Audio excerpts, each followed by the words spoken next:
우리는 지난주에 페르시아의 수산궁에서 왕에게 봉사하던 신하 느헤미야가 어떻게 무너지고 황폐한 예루살렘의 재건을 위해서 나서게 되었는지, 그걸 허락받고 움직이게 되었는지를 살펴보았습니다. 그 과정에서 느헤미야에게 도드라지는 것은 기도입니다. 느헤미야서는 결정적인 순간마다 기도를 통해 이야기와 이야기가 이어집니다. 또 새로운 이야기가 열립니다. 끊긴 것 같은 이야기들의 연결이 일어나는 것이죠. 느헤미야는 그런 의미에서 우리 모두에게 분명하게 이렇게 가르칩니다. 기도는 무너진 인생 이야기, 그리고 불타버린 공동체 이야기, 황폐하고 소망 없는 이야기를 위대한 작가인 하나님의 손에 올려드리는 것입니다. 기도는 그것이죠. 하나님은 우리의 기도를 통해 모든 인생의 무너진 이야기를 다시 세우는 이야기로 바꾸십니다 라는 것이 느헤미야가 말하는 기도의 내용입니다. 느헤미야는 근식하며 기도한 그때의 왕의 술관원이 되었다라고 성경은 표현하고 있습니다. 그때라는 표현으로 기도응답이라는 걸 강조하는 것이죠. 그리고 그는 왕 앞에서 크고 두려우신 하나님께 묵도하고 나서 자신을 이스라엘 땅에 보내주십시오, 그리고 행정적인 업무를 처리해달라고 하고 필요한 재료를 달라고 요구하게 됩니다. 그때에도 이것이 강조하는 건 이 모든 허락과 필요한 모든 것들이 기도응답으로 이루어진 것이다. 기도응답으로 하나님이 바로 아닥사스다라는 왕을 사용하신 결과다라는 걸 보여주는 것입니다. 느헤미야는 이제 예루살렘의 재건을 위해서 장장 1770km나 되는 길을 걸어가요. 하루에 30km 정도를 행진했다고 생각한다면 60일 정도가 걸려야 도착하는 그곳까지 갑니다. 그리고 이제 그 성에 도착하자마자 이제 여러 가지 성이 무너진 부분들을 조사하고, 그리고 각 지파별로 이제 보수할 부분들을 분배해서 나눠주게 됩니다. 근데 이제까지 일들 모든 것들이 되게 잘 풀린 것 같아요. 술술 풀린 것 같아요. 근데 이제 4장부터 방해자들이 등장합니다. 4장에서만 두 차례에 걸친 방해가 이 방해가 있습니다. 1차, 2차에 거친 방해입니다. 우선 방해자들이 누구인지 간략하게 좀 소개해 드릴게요. 대표 인물이 두 명인데요. 이름이 등장한 인물이 두 명인데, 첫 번째 산발랏입니다. 굉장히 이 일의 주도적인, 반대의 주도적인 사람인 것으로 보입니다. 그는 이스라엘의 북쪽에 위치한 사마리아의 총독이었던 것으로 보입니다. 그런 문헌이 있기도 하고요. 또한 그가 군사를 부리는 걸 봐서도 그런 고위직에 있었던, 군사적인 어떤 권력을 가지고 있었던 사람인 것으로 보입니다. 근데 이제 도비아라는 사람은 어떤 사람이냐면 아람 사람이에요. 암몬 사람이에요. 그래서 암몬 자손 도비아인데요. 그는 아마도 사마리아 땅에서 산발랏을 도와서 섬겼던 관원이었던 것으로 보입니다. 두 사람은 예루살렘의 재건을 방해하는데 환상적인 팀이 돼요. 환상적이라는 표현을 여러 가지로 표현하는데, 두 사람이 정말 찰떡궁합으로 하나님의 일을 방해하는 사람으로 등장합니다. 이외에도 예루살렘의 동쪽에 위치한 암몬 사람이 일어나고요. 그리고 동쪽과 남동쪽에 위치한 아라비아 사람들이 그들을 반대하기 위해서 일어납니다. 그리고 서쪽에 위치한 아스도 사람이 예루살렘 재건을 반대하고 일어납니다. 이렇게 보면 지금 동서남북 사방에서 예루살렘의 재건을 반대하고 싫어하는 거예요. 우리는 느헤미야 1장부터 3장까지 기도로 일이 술술 풀리는 것을 보면 우리는 이렇게 말해요. 하나님의 뜻대로 기도하고 행하면 모든 일이 형통하게 됩니다 라고 이렇게 말을 해요. 그런 사실을 배워요. 그런데 이제 4장부터 우리는 하나님 뜻대로 기도하고, 그리고 어렵게 희생해도 그 길 가운데 대적을 만나고 어려운 일을 당한다라는 사실을 4장을 통해서 우리는 배우게 됩니다. 한번 우리의 인생과 삶을 생각하면서 생각해 보십시오. 하나님의 뜻이라고 확신하면서 시작한 일들이 우리 모두가 있을 거예요. 그렇죠? 하지만 어느 순간 장애물과 반대자들을 만나게 돼요. 근데 그렇게 만나고 나면 갑자기 우리 마음에 확신이 흔들려요. 하나님이 안 계신 것일까? 내가 뭔가 잘못했나? 라는 생각이 들어요. 하지만 우리는 본능적으로 형통으로 하나님의 뜻을 묻는 것 같아요. 대부분 이러잖아요. 형통했을 때 하나님의 뜻인지 믿습니다. 하나님 뜻이니까 이렇게 술술 풀리지 라고 말하는 것이죠. 하나님의 일은 어려움 없이 이루어져야 된다. 어려움이 없으면 이건 하나님이 보호한 결과다라고 생각하는 거예요. 하지만 특별히 무너진 예루살렘 성, 무너진 예배, 무너진 공동체를 세우는 좋은 일을 하려고 했을 때 반드시 어려움이 따른다라는 걸 보여주는 게 바로 느헤미야서입니다. 이걸 놓치면 안 돼요. 방해자들이 이제 어떻게 우리에게 공작을 펼치는지를 볼 필요가 있습니다. 이 자리에 있는 한 사람 한 사람은 가정 안에서 예배를 세우신 분들이세요. 직장 안에서 왕 같은 제사장으로 서 있어요. 그래서 그곳에서 하나님의 아름다운 공동체를 세우고 그리고 예배의 자리를 세우는 사람으로 우리가 부름받았습니다. 근데 기억할 거 뭐냐면 방해자가 있어요. 그리고 그 방해자가 어떻게 우리를 공격하는지 알아야 돼요. 이제 그 어떻게 공격하는지 하나하나 살펴볼게요. 첫 번째 1단계가 있습니다. 1단계는 뭐냐면 방해자들이 우리에게 말폭탄을 던집니다. 한번 볼까요? 말로 위협해요. 4장 1절부터 6절까지 내용입니다. 산발랏은 크게 분노하면서 유다 사람들을 비웃습니다. 그래서 이런 식으로 표현하는 거예요. 약해 빠진 유다 사람들아, 돌을 들 힘이나 있느냐? 가난에 찌든 너희가 좋은 재료를 살 돈이나 있느냐? 그래, 불타버린 그 벽돌들을 다시 재활용해서 성을 지으면 그게 얼마나 견고할 것 같으냐? 작심삼일은커녕 너희들은 하루도 일을 마치지 못할걸? 라고 이렇게 말을 해요. 그런 초라한 성에서 하나님께 예배하겠다고, 제사하겠다고 이렇게 비웃습니다. 무시합니다. 도비아가 이때 옆에서 딱 거들어요. 아까 말했죠, 환상적인 팀이라고. 그들이 건축하는 성벽은 여우가 올라가도 곧 무너질 거야. 이 말을 딱 붙이죠. 크게 관련은 없지만 약간은 환상적인 단짝이라는 의미에서 좀 더맨더머가 생각이 났어요. 약간은 두 사람이 되게 엉뚱하게 하나님을 대적하는 자리에서 이렇게 활동하는 것입니다. 이것을 들은 느헤미야의 마음은 어땠을까요?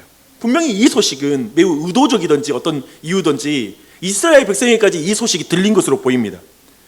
이제 힘을 내어 선한 일을 하려고 이스라엘 백성이 시작했잖아요. 일어섰잖아요. 근데 유다 백성들이 이 말을 들었을 때 마음이 어땠을까요? 한번 상상해 보십시오. 산발락과 도비아는 이 말을 이스라엘 백성이 충분히 알 수 있도록 여러 루트로 흘렸을 가능성이 큰데요, 목적은 분명하죠. 말로 사람들을 낙심시키려고 하는 것입니다. 말로 사람을 낙심시킬 수 있다라고 말의 능력을 믿는 거예요. 생각해 보십시오. 터가 잘 닦인 터 위에 건물을 세우는 것은 한편 힘이 나고 좋아요. 하지만 다 무너져버리고 불타버린 것을 다시 쌓는 것은 굉장한 결심이 아니면 시작할 수가 없어요. 마치 백지에다가 그림을 그리는 건 차라리 쉬워요. 근데 엉망이 되어서 이미 물감이 풀어져서 색깔이 뒤섞여버린 자리에다가 다시 그걸 지우고 그림을 그린다는 건 너무 어려워요. 정말 결심이 필요하죠. 그거 있잖아요, 우리 애들 보면 알잖아요. 애들은요, 조금만 이렇게 볼펜으로 자국만 있어도 그걸 버리고 다시 써요. 그러면 부모들은 화를 내죠. 야, 그거 다시 써야지. 그거 이렇게 고치면 쓸 수 있잖아. 이렇게 아이들에게 가르치기도 합니다. 어떻습니까? 무너진 집을 재건하고 무너진 성을 재건하는 것, 더럽혀진 도화지에 그림을 그린 건 굉장히 어려워서 결심하는 것 자체가 어렵단 말입니다. 그래서 우리도 그렇잖아요. 포기했던 일을 다시 시작하는 것, 경력이 단절되었는데 다시 그 경력을 시작하는 것, 그런 모든 것. 그래서 재건을 하는 것, 재건 자체를 결심하는 건 매우 어렵습니다. 겨우 결심한 사람에게 이런 말은 정말 폭탄이에요. 이런 말 들으면 넘어져요. 야, 그냥 그렇게 살지 뭘 또 욕심이 많아서 그래. 뭘 그렇게 살려고 발버둥 쳐. 이제까지 안 됐는데 이제부터 되겠니? 강하잖아요. 이제까지 너 그렇게 살았는데 이제부터 살 수 있겠니? 라고 이런 말 들으면 그 말은 그냥 말이 아니에요. 이런 말 한마디 들으면 겨우 다잡은 마음 다 무너져요. 그렇잖아요. 이 말을 내 자신에게 듣기도 하죠. 다른 사람에게 듣는 게 아니라. 가장 가까운 사람이 이런 말 하면 너무 힘들어요. 정말 너무나 깨어진 부부관계를 회복하려고 내가 노력하고자 한마디 딱 하고 이렇게 얼굴을 환하게 웃었는데 이렇게 왜 웃어? 그런 말 던지면 마음이 낙심이 돼요. 말폭탄이에요. 이런 사람의 약함을 너무 잘 알았을, 이런 심리를 잘 알았을 느헤미야는 어떻게 합니까? 4절을 보니까 기도해요. 우리말 성경은 정말 번역을 잘했어요. 도비아의 말을 전해 듣고 나서 바로 누가 기도했는지 말도 안 해요. 이 말을 듣자 느헤미야가 기도했다, 이런 말이 없어요. 바로 우리 하나님이여 들으시옵소서. 우리가 업신여김을 당하나이다. 원하건대 그들이 욕하는 것을 자기들의 머리에 돌리사 노략거리가 되어 이방에 사로잡히게 하옵소서. 느헤미야는 말폭탄을 맞고 나서 바로 기도합니다. 하나님만이 백성들의 마음을 선한 일 가운데 이끄실 수 있다고 믿은 거예요. 분명히 이 소문이 퍼지면 백성들의 마음이 나눠질 수 있고 낙심할 수 있잖아요. 근데 하나님께 기도해야지 이 문제가 바로잡아질 수 있다고 믿는 거예요. 근데 기도 내용을 보면 느헤미야가 업신여김을 당했다라는 그 느낌을 표현하고 있어요. 이걸 주목할 필요가 있어요. 유다 백성들의 실력을 무시해서 지금 자존심이 상한 걸까요? 너희들 오늘 하루 일도 못할걸? 마치 이스라엘 백성의 실력을 무시해서 그럴까요? 돈 없고 실력 없다는 말에 그가 수치심을 느꼈다는 표현일까요? 그보다는 저는 느헤미야가 기도의 사람이었던 걸 주목할 필요가 있어요. 그리고 원래 산발랏이 이런 비난을 했어요. 너희가 거기에서 제사 드리려고 하냐? 갑자기 하나님을 걸고 넘어진 거예요. 그는 산발랏이 제사를 무시한 것에 업신여김을 당했다라고 고백하는 것이라 믿습니다. 쉽게 말해서 느헤미야는 하나님, 산발랏이 우리를 업신여기네요. 우리에게 하나님이 계신데 저들이 우리를 무시하네요. 우리에게 있는 실력만으로 저들이 평가하네요. 업신여긴단 말이 없이 여기는 거잖아요. 없다는 거잖아요.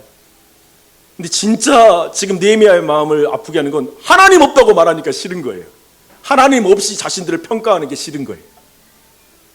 이렇게 말하면 우리는 성경에서 기도의 중요한 개념을 우리가 배우게 됩니다. 기도는 우리에게 하나님이 계시다라는 걸 고백하는 행위입니다.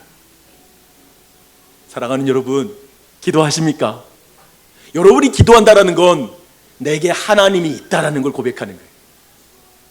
그래서 기도는 신자에게 정말 중요한 핵심의 행위입니다. 기도하는 사람은 세상이 말하는 경제력, 지만 배경, 학벌과 직장 등으로 스스로를 평가하지 않아요. 그것으로 인생을 평가하지 않고 그것으로 하나님의 일을 이루려고 하지 않아요. 기도하는 사람은 하나님이 함께 하신다는 것으로 자신을 보고 하나님이 함께 하심으로 그 일을 감당하는 거예요. 그것을 보여주는 게 지금 느헤미야의 기도인 것입니다. 우리는 느헤미야가 혼자 기도했는지 아니면 공동체와 함께 기도했는지는 몰라요. 왜냐하면 복수로 기도하거든요. 우리를 위한 기도를 하거든요. 분명한 것은 그의 기도가 말폭탄을 이깁니다. 그의 기도가 그에게 하는 모든 평가와 비판, 평판으로부터 어떤 세상의 사람의 아픈 상처의 말로부터 그를 지킵니다. 6절을 한번 읽겠습니다. 이에 우리가 성을 건축하여 전부가 연결되고 높이가 절반에 이르렀으니 이는 백성이 마음들여 일을 하였습니다. 저는 여기에서 백성이 마음들여 일했다는 말에 주목해야 한다고 생각합니다. 왜냐하면 지금 대적들이 말폭탄을 던져가지고 마음을 무너뜨리려고 했거든요. 거기에 주목하실 필요가 있어요. 그래서 느헤미야의 기도가 너무 중요한 거예요. 꼭 기억하십시오. 너는 안 돼. 너는 실력이 없어. 넌 늘 실패해 왔잖아. 이제까지 안 됐잖아. 이제까지 늘 그렇게 살았잖아. 근데 왜 이제부터 산다고 말해? 그냥 그렇게 살아. 교회가 다 그렇잖아. 뭘 그렇게 살아? 라는 소리가 들릴 때 기도하십시오. 기도하십시오. 하나님이 함께 하시는 것을 업신여기지 마. 나는 약하나 강하신 하나님이 나와 함께 하셔 라고 말하는 거예요. 그게 기도예요. 그게 기도예요. 대적들은 말폭탄 던지면 무너진 성벽처럼 이스라엘 백성도 무너질 거라고 생각했어요. 무너진 성벽 세우기 전에 그들 마음 먼저 무너뜨리면 아무것도 안 된다는 걸 정확히 알았어요. 매우 심리전이에요. 전쟁은 심리전이에요. 그 심리전을 충실하게 수행했어요. 그랬는데 그 백성이 마음을 다하여 성을 쌓는다는 소식에 이제 대적들이 심히 분노했다고 말합니다. 오늘 대적들 보면요, 분노를 그냥 하지 않아요. 모든 분노에는 심히 분노해요. 왜 이렇게 분노할까? 남들 돌아와가지고 예루살렘 성 쌓고 자기 집 쌓는다는데 왜 그렇게 분노할까 싶었을 때 우리는 쉽게 상상할 수 있어요. 과거에 우리가 알다시피 예루살렘 성을 중심으로 유다 왕국이 있었고 유다 왕국은 그 주변국을 전체를 통치하는 강력한 나라였죠. 근데 이 나라가 바벨론에 의해서 멸망당한 이후에 정치적 경제적 공백이 왔겠죠. 그리고 그 주변에 있는 민족들이 그 정치적 그리고 경제적 공백을 메움으로 그들이 나름대로의 더 부강한 삶, 부유한 삶을 살았던 것입니다. 그런 의미에서 그들이 지금 이렇게 흥분하고 크게 분노하는 이유는 뭐냐면 그들의 기득권을 빼앗기기 때문에 그런 거예요. 나의 유익을 위하여 다른 사람을 착취하는 것, 다른 사람을 가난하게 만들어 나 혼자 부하게 되는 것을 소중하게 생각하는 가치관을 갖고 있는 것이죠. 그래서 이제 너무 화가 나니까, 말폭탄도 효력을 발휘하지 않으니까 그들이 이제 물리적 행동을 하기 시작합니다. 그러나 우리는 예루살렘 재건이 왕의 명령으로 이루어졌다는 사실을 주목할 필요가 있어요. 지난주에 봤잖아요. 아닥사스다 왕이 이걸 허락해서 일이 이루어지는 것이거든요. 그런 면에서 이것이 실질적인 군사적 충돌로 이어질 것인가에 대해서는 여전히 우리가 물음표를 가질 필요가 있어요. 여하튼 분명한 것은 지금 예루살렘 성에 포위하고 있는 거예요. 그리고 군사적 위협을 가하면서 아마도 그 군사적 위협, 공성전에서 그렇게 장기전을 펼치는 이유는 항상 내부의 붕괴를 목적하고 있는 것입니다. 참으로 예루살렘에 선한 일을 위해서 모였던 백성들의 마음이 어땠을까요? 얼마나 두려웠겠어요.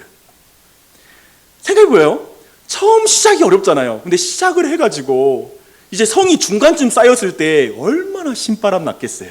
여러분 어디 공동체와 또 누구와 함께 신바람 나게 일해본 적 있으세요? 같이? 이제 가시적으로 눈에 드러나잖아요. 성이 중간쯤 쌓이니까 얼마나 신이 났겠어요. 하나님이 일하신다, 함께 하신다 라고 생각하면서 일했을 거예요. 그런데 또 대적이 일어나서 군사적 위협까지 가하는 거예요. 우리는 아마도 우리 모두는 이런 상황이 닥치면, 인생 가운데 닥치면 이렇게 말할 것 같아요. 아니, 하나님의 나라를 위해서 일하는데 왜 이렇게 힘든 일이 많이 생겨? 한 번이면 됐지 왜 또 두 번, 세 번이야?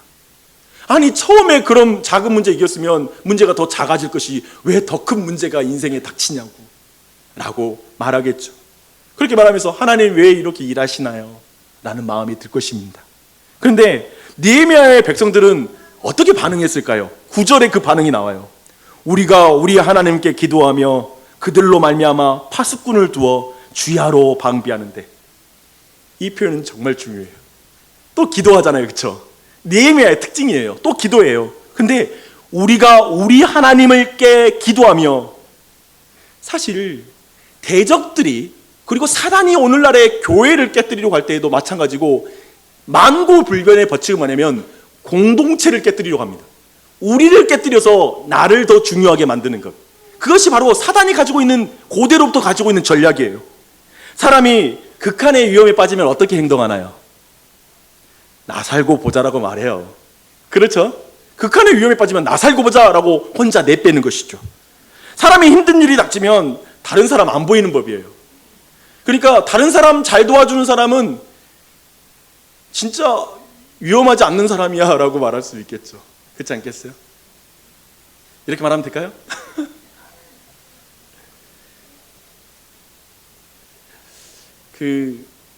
제가 작년에 만났던 보배와 같은 드라마가 하나 있는데요. 나의 아저씨라는 드라마인데, 거기서 남자 주인공이 되게 착해요. 근데 여자 주인공이 그런 말을 해요. 사람이 힘들지 않으면 착할 수 있어. 착하기 쉬워. 자기는 너무 못됐다고 생각하거든. 근데 착하면 다 인생이 쉬우니까 그렇다라고 생각하는 거예요. 마찬가지예요. 사실 우리 모두가 빗나가지 않는 것 같아요. 아마도 어려운 일이 닥치면 내가 가장 중요해지고, 그리고 내 안위와 입장만을 생각하는 것 같아요. 그래서 6.25가 남긴 위대한 말이 있습니다. 저는 이 말을 이승만 대통령이 한 줄 알았는데 자세히 보니까 미국의 국부인 벤자민 프랭클린이 한 말이에요. 뭐냐면 뭉치면 살고 흩어지면 죽는다 라는 말입니다. Join or die 라는 말을 합니다. 프랭클린도 이 말을 독립전쟁 가운데 이 말을 해요. 이해되시죠? 그 당시에도 동일하게 전쟁이 터지니까 모두 자기중심성 있게 변하는 것이죠. 사람들이 이기적이게 되는 것이죠. 그래서 그렇기 때문에 지금 전쟁의 긴장감 속에서 드린 이 기도는 너무 중요한 거예요. 우리가 우리 하나님께 기도하는 것. 이 말씀 분명히 우리 모두에게 주시는 말이에요. 주님이 다시 오시는 날까지 이 땅의 교회는 승리한 교회가 아니라 전투하는 교회예요. 우리는 끊임없이 영적인 전쟁 중에 있어요. 교회의 모든 삶을 봐요. 마지막 날까지 끊임없이 대적이 일어나요. 끊임없이 문제는 일어나요. 대적은 말폭탄으로, 때로는 물리적으로 신자와 교회를 계속 위협해요. 그 일이 닥치게 돼 있어요. 한 개인만이 아니라 교회에게도 마귀는 동일하게 역사합니다. 그 위협이 결국 노리는 것이 뭔지 아십니까? 그게 바로 분열이에요. 분리되는 거예요. 우리가 아니라 나로 만드는 거예요. 우리가 우리 하나님께 기도하는 것을 깨뜨린다면 마귀는 성공하는 거예요. 우리가 우리 하나님께 기도하는 거. 그래서 모여서 말세에 모이기도 힘든데 말세에 모여서 기도하는 건 기적적인 일이에요. 그리고 우리가 마지막 날까지 교회에서 그걸 실천해야 돼요. 모여서 기도하는 것. 우리의 기도를 드리는 걸 놓치면 안 됩니다. 그것은 정말 함께 기도하는 이것을 여러분의 삶에 놓치지 않는, 그리고 이 한 해도 그것을 깊이 실천하는 이 한 해가 되시기를 축복합니다. 그뿐 아니라 느헤미야는 파수꾼을 두어서 주야로 방비하게 합니다. 이 부분은 우리에게 기도와 행동을 매우 균형 있게 만들어주는 매우 중요한 가르침입니다. 어떤 사람들은 이렇게 말할 수 있어요. 이 부분을 놓고, 아니 하나님께 보호해달라고 기도한다면 파수꾼을 두어서 주야로 방비할 필요가 있어? 하나님이 지켜주시는 걸 못 믿는 거 아니야? 하나님이 기도 응답하는 걸 못 믿는 거 아니야? 라고 이 기도를 말하는 것이죠. 어떻게 대답하시겠습니까? 이런 질문을 여러분께 한다면. 기도에 대해 많은 사람들이 오해하고 있는 부분이에요. 그리고 많은 사람들이 혼동하고 있는 부분이 이 부분이에요. 기도하고 행동을 어떻게 볼 것인가. 최근에 제가 이재록 씨를 고발하는 영상을 제가 봤습니다. 근데 거기에서 이재록 씨가 하는 그 설교 장면을 봤어요. 거기서 이렇게 말하더라고요. 기도하면 하나님이 우리 모든 병을 고쳐줄 줄 믿습니다. 아멘을 했어요, 얘가. 그러니 병원에 바로 찾아가는 것은 기도를 믿지 못하는 것입니다. 의사를 찾아가는 것은 믿음이 없는 것입니다. 하나님을 믿지 않는 것입니다. 이렇게 설교를 하더라고요. 우리는 이렇게 하나님과 의사를 대조해서 의사를 선택하면 하나님을 버린 것이고 하나님을 선택하면 의사를 버려야 된다는 식으로 이해하는 걸 비성경적이라고 생각합니다. 반대로 우리는 영혼의 질병은 하나님께 기도하고 육체의 질병은 의사가 고치니까 그냥 의사에게만 가면 돼 라고 생각하는 것도 우리는 동의할 수가 없습니다. 그렇죠? 우리는 하나님이 의사를 사용해서 우리의 병을 고쳐준다고 믿습니다. 그래서 기도하고 병원에 갑니다. 그렇다면 느헤미야가 지금 하나님께 기도하고 나서 파수꾼을 두어 주야로 방비하는 것은 기도를 믿지 못하는 행위가 아니라 기도를 믿음으로 행하는 삶으로 이해해야 되는 거예요. 기도를 믿음으로 행하는 삶. 기도를 믿음으로 행하는 삶. 그냥 주의하십시오. 이 말씀을 여러분이 분별해 보세요. 제가 이제 말하는 문장을 여러분 분별해 보세요. 기도만으로는 안 되는 거야. 우리의 행함도 필요해. 기도만으로는 안 돼. 우리의 행함도 필요해. 이 말을 어떻게 생각하십니까? 이 말은 자꾸 기도를 하나님의 일로 가는 것이고 영적인 일이라고 말하는 것이고 행동은 인간적인 일이라고 보는 거예요. 둘을 구분짓는 거예요. 둘을 나누는 거예요. 그러나 느헤미야를 통해서 배우는 기도는 이것입니다. 행함은 기도의 완성입니다. 따라하겠습니다. 행함은 기도의 완성입니다. 기도를 하고 믿기 때문에 행하는 거예요. 이해되세요? 중요하죠? 그래서 이런 소중한 문장을 우리는 이 안에서 얻을 수 있습니다. 기도를 함으로 행한 일은 하나님의 일이나 기도 없이 한 일은 사람의 일이다. 기도함으로 행한 일은 하나님의 일이나 기도 없이 한 일은 사람의 일이다. 그래서 참된 신앙은 기도하고 나서 성실하게 사는 거예요. 그렇죠? 그리고 모든 결과도 하나님께 영광 돌리는 거예요. 왜냐하면 기도했기 때문에 그대로 응답하실 줄 믿고 내가 순종함을 통하여서 그 기도가 응답되는 걸 아는 거거든요. 그래서 그 일을 성실하게 해요. 자기의 순종을 통해서 일하시는 걸 믿고 열심히 살아요. 그게 참으로 기도하는 자입니다. 사실은 느헤미야는 이렇게 놀랍게 기도와 행동의 균형을 우리에게 알려주고 있어요. 느헤미야 백성들은 기도하고 파수꾼을 두고 이제 일을 합니다. 이제 좀 문제가 없어야 되겠죠. 이 정도로 문제 해결하면 문제가 없어야 될 것 같아요. 균형 잡힌 기도와 행동이 있는 거예요. 그렇게 살면 이제 대적들의 위협이 와도 크게 이길 것 없이 큰 문제가 없을 것 같은 생각이 듭니다. 근데 갑자기 기도했는데 내부에 균열이 생기기 시작합니다. 무슨 문제일까요? 첫 번째, 과중한 노동에 의해서 사람들이 지쳐가기 시작하는 거예요. 낮에 성을 짓고 밤에 야간 보초 서니까 얼마나 힘들었겠습니까? 이렇게 말할 수 있을까요? 아니 기도의 능력으로 은혜로 그런 건 이기도 나갈 수 있지. 피곤함도 이기고 이길 줄 믿습니다. 더 기도하세요. 더 순종하세요. 이렇게 말할 수 있을까요? 그렇게 말할 수 있겠으나 전혀 위로는 안 되지요. 그들의 표현은, 이스라엘 백성들의 표현은 매우 적나라해요. 흙무더기가 아직도 많거늘 짐을 나르는 자의 힘이 다 빠졌으니 우리가 성을 건축하지 못할 것입니다 라고 그들이 말합니다. 팩트 체크를 해볼까요? 언제 이 사람들에게 흙무더기가 적었던 적이 있습니까? 사실 흙무더기는 처음에 더 많았고요, 지금보다는 많았어요. 흙무더기는 오늘보다 어제가 더 많았어요. 그쵸? 근데 그때는 왜 그 흙무더기 많다는 말 안 했어요? 핵심은 뭐냐면 그들이 지쳤기 때문에 모든 일에 대한 부담감을 느끼는 거예요. 그쵸? 그래서 유대인들은 성을 더 이상 건축하지 못할 거다, 완료하지 못할 거라고 비관적으로 전망합니다. 그리고 12절을 보니까 본격적인 내부 분열이 시작돼요. 원수들의 근처에 거주하는 유다 사람들도 그 각처에서 와서 10번이나 우리에게 말하기를 우리에게 오라 라고 말합니다. 여기서 원수들의 근처라는 이 표현은 무슨 말일까요? 원수들과 결탁해서 회유하려고 하는 것으로 읽어야 될까? 여러 해석의 여지를 주는 말입니다. 그런 것들을 그들이 결탁했다고 말하지 않을지라도 대적들의 의도와 대적들이 목적하고 있는 것은 정확하게 이루어져요. 그 목적하는 것을 생각할 때 제가 한 장면이 생각나더라고요. 한고조 유방이 초나라 항우와 이제 마지막 전쟁을 벌일 때, 사실 이제는 한고조 유방은 압도적으로 이제 승리해 나가면서 나중에 결사대가 그리고 항우가 이제 산으로 숨어 들어가지요. 근데 워낙 항우도 강한 장수이고 그리고 그 군사들도 결사대이기 때문에 그들을 도저히 군사력으로는 이기지 못해요. 그런 가운데 장량이라는 사람이 책사가 꾀를 내죠. 뭐냐면 초나라의 고향에서 부르는 그 노래를 구슬픈 피리 소리로 불러서 그들의 마음을 움직이는 전략을 쓰는 거예요. 그 노래를 듣자 하나 둘 울기 시작하다가 탈영병들이 생기는 거예요. 결정적으로 그것이 바로 패배의 원인이 되죠. 아마도 지금 여기 말씀 보면 가족들이, 성 밖에 있는 가족들이 성벽을 쌓고 있는 아버지와 형들에게 찾아온 것 같아요. 그래서 그들에게 이렇게 말하는 거예요. 예배의 회복을 위해, 공동체 회복을 위해 이만큼 했으면 할 거 다 했잖아요. 아버지 죽으면, 형 죽으면 우리 가족 어떡하라는 말입니까? 빨리 성이 공격받기 전에 예루살렘 성을 떠나십시오.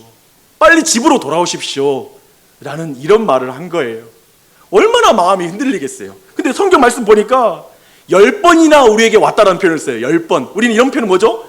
계속 찾아와서 오라고, 그만 여기 있으라고, 이미 대세는 기울지 않았냐고, 안 되는 거 아닌 거 알지 않냐고, 왜 이렇게 힘쓰냐고, 이렇게 말하기 시작한 거예요. 그 마음이 얼마나 흔들렸겠어요. 여러분이 느헤미야라고 한번 생각해 보십시오. 모두 이해가 되지 않습니까? 모두 과중한 노동 가운데 지친 거예요. 이걸 탓할 지도자가 어디 있을까요? 거기에다 사랑하는 가족들을 그리워하는 거예요. 그걸 욕한 인륜을 비난할 사람이 어디 있어요? 어찌 느헤미야가 백성의 어려움을 모르겠어요? 느헤미야의 정말 마음은 어땠을까요? 느헤미야만 지금 손을 놔버리면 이거 이제 끝나는 거예요. 다들 원하는 거예요. 집에 가고 싶은 거예요. 이 일을 그만하고 싶은 마음이 아마 모두에게 있었을 거예요. 이런 분열이 일어난 거예요. 근데 이 상황에서 느헤미야만 포기하면 돼요. 사실 대적들이 노리는 모든 것이 성공했어요. 포위한 나머지 과정 가운데 백성들의 마음이 다 나눠지고 심리적인 붕괴가 일어나는 것이죠. 또 육체가 피곤해졌죠. 육체적인 피로가 진하게 그들에게 온 거예요. 다 성공했어요. 이제 느헤미야만 무너지면 돼요. 얼마나 큰 압박감이에요. 더 이상 이 일을 유지하지 못할 정도로 압박감을 느꼈을 거예요. 이런 상황에서 가장 외로웠을 느헤미야를 상상해 보십시오. 여러분, 가장이라는 인생의 무게로 한번 생각해 보십시오. 아버지, 엄마라는 인생의 무게를 가지고 이 상황을 한번 생각해 보십시오. 내 가정을 향해서 이렇게 무겁건만 느헤미야는 얼마나 무겁겠습니까? 한 사람이라는 인생의 무게를 가지고 이 상황을 생각해 보십시오. 그래서 저에게 14절에서 백성들을 향한 느헤미야의 말은 너무나 새롭게 와닿아요. 이 말이 백성들을 다 붙잡아줘요. 그 말은 이거예요. 너희는 그들을 두려워하지 말고 지극히 크시고 두려우신 주를 기억하고 너희 형제와 자녀와 아내와 집을 위하여 싸우라. 그 뒤로 느헤미야의 말이 이어지지만, 하지만 저는 이 첫마디가 모든 걸 말하고 있다고 믿습니다. 그들을 두려워하지 마십시오. 진짜 두려워할 분은 주님이십니다. 이것을 기억하십시오 라고 말합니다. 느헤미야의 이 첫 목소리가 지친 사람들에게 새 힘을 줘요. 느헤미야의 이 첫 외침이 모든 나누어진 마음을 하나로 묶어줘요. 이 소리는 무슨 소리입니까? 이 소리는 그저 사람들의 마음을 달달하게 만들어주는 그런 달콤한 말이 아니에요. 인간적인 위로가 아니에요. 내가 막 생각해서 이 말하면 저 사람이 위로받겠지 하는 그런 마음이 아니에요. 이렇게 말하는 거예요. 사랑하는 여러분, 대적들을 두려워하지 마세요. 그들이 우리 형제, 자녀, 아내를 죽일 것을 두려워하지 마십시오. 진짜 두려워할 분은 하나님이십니다. 우리 주님을 우리가 기억하면 우리 형제, 자녀, 그리고 집을 하나님이 지켜주실 것입니다. 하나님이 우리보다 우리 가정을 더 사랑하십니다. 이렇게 외치는 것이죠. 느헤미야는 말씀으로 모든 약한 자에게 새 힘을 주며 녹아진 마음을 다 세워요. 여러분, 물 엎질러진 적 있잖아요. 녹아진 총록을 본 적도 있을 거예요. 근데 물이 엎질러지면 담을 수가 없어요. 어떻게 해야 될지 모르는 인생의 순간이 찾아와요. 근데 그 모든 공동체로 하여금 모든 회복은 공동체로 하여금 하나님을 보게 하는 사람이 최고의 리더인 거예요. 아까 대표 기도 때 우리 교회가 예수님만 보는 교회가 됐으면 좋겠다 라고 기도하잖아요. 정확히 그 기도예요.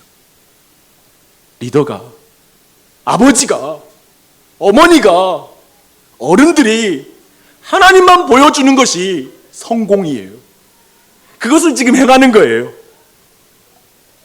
그 결과 4장 마지막 절은 이렇게 말합니다. 23절입니다. 나나 내 형제들이나 종자들이나 나를 따라 파수하는 사람들이나 우리가 다 우리의 옷을 벗지 아니하였으며 물을 기르러 나갈 때에도 각각 병기를 잡았느니라. 기도를 완성하는 삶이 뭔지를 또 느헤미야는 보여줘요. 자기만 뒤로 빠진다? 아니요. 그가 솔선수범해서 그 기도의 응답을 살아요. 이게 바로 느헤미야입니다. 이제 성벽을 재건을 방해하는 외부적인 문제로 인한 공동체의 문제를 기도와 솔선수범하는 지도자를 통해서 문제가 해결되기 시작해요. 어때요? 근사하죠? 그런데 5장에 뜬금없이 또 문제가 생겨요. 환장하겠어요? 이것은 지금 외부에서 오는 문제가 아니라 내부 문제에 대한 외침이에요. 기억해 보십시오. 제국의 역사, 멸망의 역사 가운데 외부의 공격으로 인하여서 멸망하기보다 내부적인 문제와 골마 터진 문제들이 결국 나라를 멸망시키는 것을 우린 봅니다. 그래서 아직도 로마의 멸망을 아직도 연구하고 있잖아요. 수백 년 동안 진행됐다라고 평가하기도 하죠. 그것을 생각할 때 사실은 이 문제가 진짜 문제예요. 공동체와 그리고 우리 가정의 예배를 못 세우게 하는 가장 큰 문제는 이거예요. 이렇게 보는데 저는 이런 말이 생각나더라고요. 오늘 이 전체를 보는데 좋은 일을 하기 진짜 어렵다. 그렇지 않아요? 하나님의 성 다시 쌓는 게 왜 이렇게 어려워? 문제가 이렇게 많아 라는 생각이 들어요. 내부의 문제가 뭐냐면요, 바로 극심한 빈부격차로 인해 벌어진 문제입니다. 가난한 자들이 여인을 중심으로 유다 백성의 내부를 향한 비판의 외침이 터지기 시작한 거예요. 무슨 일일까요? 가난한 자들 안에 밭과 포도원이 저당 잡힌 사람들이 나타나는 거예요. 그리고 또 그 안에서 자녀들이 종으로 팔리게 된 상황이 있는 사람도 있는 거예요. 그리고 또 한 가지는 실제로 딸들 중에 이미 종이 된 사람들로 나타나기 시작했어요. 거기에다가 나라의 세금은 어마어마하게 부과되고 있어요. 거기에 더하여서 흉년까지 닥쳤어요. 하나님이 일하는데 하나님 정도는 풀어줘야 되는 거 아니에요? 흉년 줬으면 이런 문제 안 생길 텐데 흉년도 들고, 좀 나라 문제도 해결해야 되는데 그것도 아니고 엉망이에요. 얼마나 힘들어요. 근데 남자들은 돈도 안 되는 성벽 짓고 있어요. 이게 문제인 거예요. 남자들은 돈도 안 되는 성벽을 짓고 있어요. 그러니 이 가난한 자들이 나와서 시위를 하는 거예요. 느헤미야는 이 소식을 듣고 나서 굉장히 화냈다라고 성경은 표현해요. 얼핏 어떻게 해석해야 될지 모르겠는데, 아니 원망 불평하지 말고 기도하세요. 믿음으로 하나님의 공급하시는 믿으세요. 어디서 화내고 그래? 원망은 항상 큰 우리의 대적이야. 막 이렇게 말하면서 어쩌면 그 백성들, 원망하는 그 서민들을 혼내야 될 것 같은데요, 느헤미야는 이 문제를 훨씬 깊은 공동체 내의 적폐의 문제로 연결시킵니다. 이것은 지금 이 가난의 문제가 개개인이 게을러서의 문제가 아니라 이스라엘 백성의 구조적인 문제라는 걸 분명히 보는 것입니다. 7절을 보니까 느헤미야가 깊이 생각했다고 그래요. 그리고 귀족들과 민장들, 곧 정치 지도자들을 불러서, 부자들을 불러서 책망합니다. 그도 그 책망하는 게 어떻게 하냐면 대회를 열어서 책망해요. 공개적으로. 곧 그들이 성경이 금하는 고리대금을 했다. 형제를 종으로 부리며 착취하는 자들이라고 말씀으로 책망해요. 대놓고. 그들은 공동체 전체가 성벽을 재건하는 순간에 남자들이 일하러 가면 가족들이 돈이 없잖아요. 그러면 고리대금을 하게 되겠죠. 그렇게 되면 결국 못 갚아서 팔리는 거예요. 이 일이 벌어진 거예요. 놀랍게도 유대인의 지도자라는 사람들이 그 기회를 사용해서 자기 재산을 증식시키는 기회로 삼는 거예요. 종을 많이 사는 기회, 값싼 노동력을 얻는 기회로 그 기회를 사용하는 거예요. 바로 이 내부에 문제가 있는 거예요. 지금 이스라엘 백성이. 지금 성벽은 무슨 성벽이에요? 무슨 성전 건축이에요? 내부에서 이렇게 서로를 사고 팔고 있는데 이 엉망의 문제가 교회 안에 있다는 거예요. 이 엉망의 문제가 하나님을 믿는 공동체 안에 이 문제가 있는 거예요.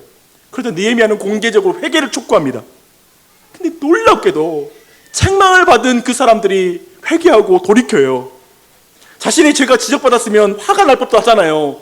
대회를 열어서 공개적으로 망신당하니까 아니 어떻게 공개적으로 나를 망신을 줘?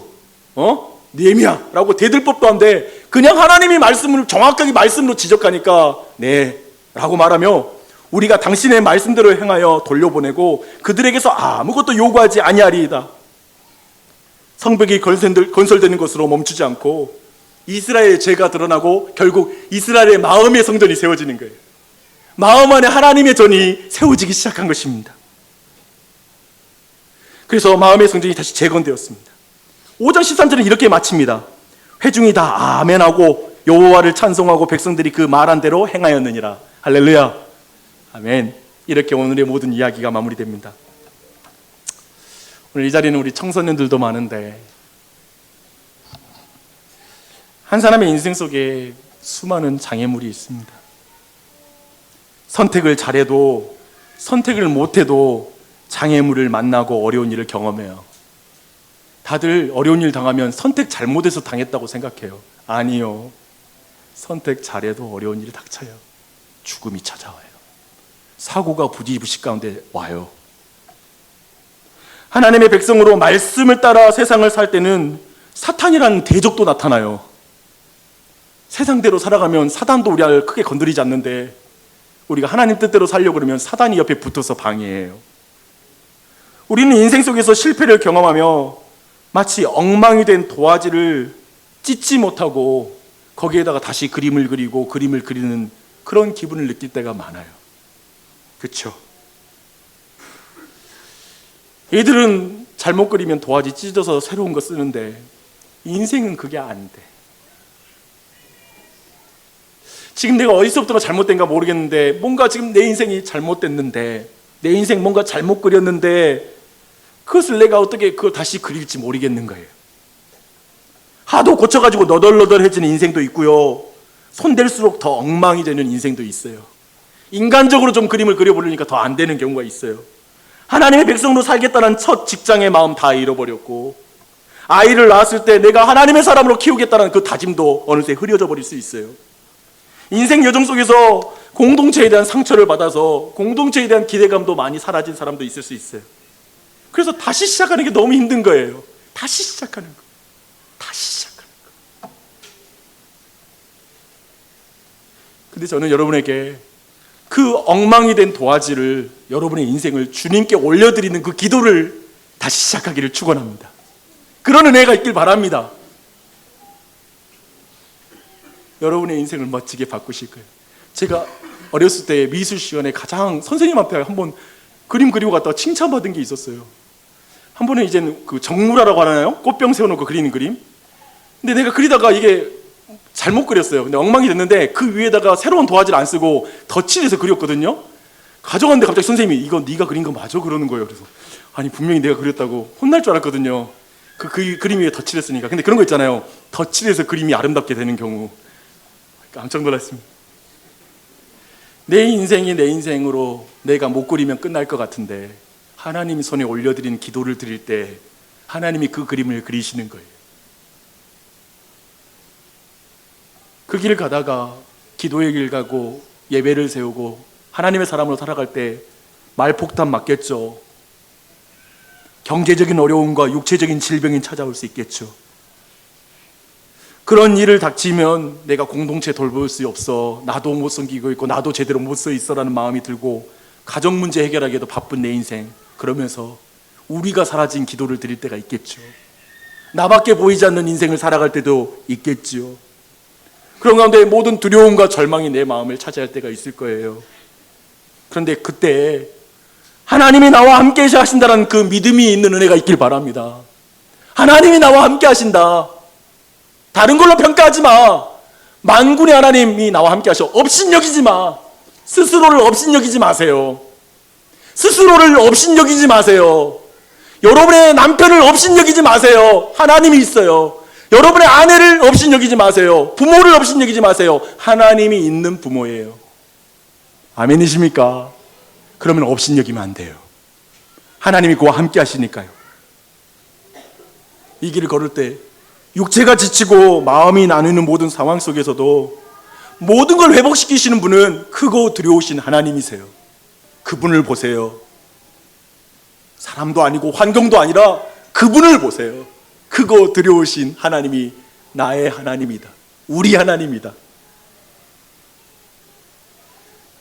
외부만이 아니라 내부에 문제가 있어요.